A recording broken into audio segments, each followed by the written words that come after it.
Ang San Carlos Solar Energy Incorporated o SAS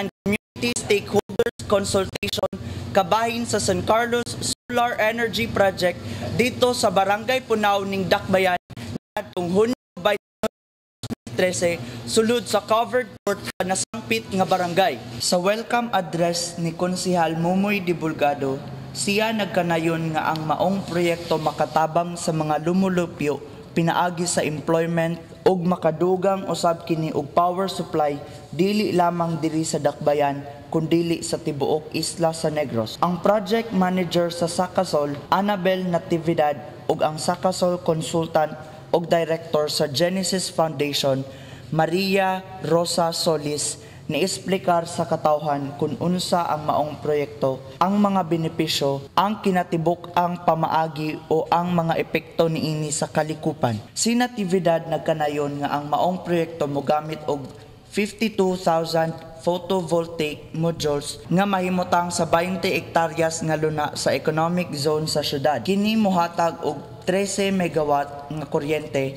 sobra pa sa gikinahanglan sa syudad sa San Carlos. Samtang si Solis miingon nga kini dili maghatag og polusyon kay puro solar energy lamang ang gamito niini ug walay ipagawas nga waste o sound discharge. Dugang niya nga gisuportahan usab sa maong proyekto ang Renewable Energy Act.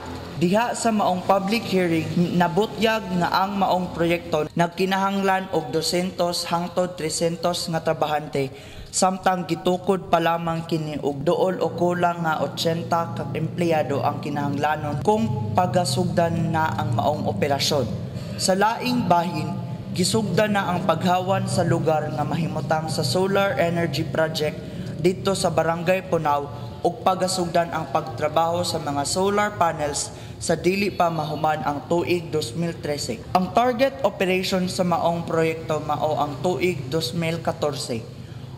Usa natapos ang maong konsultasyon, gitagaan og oportunidad ang mga lumulupyo sa maong barangay nga matagaan og tubag ang ilang mga pangutana kabahin sa maong proyekto.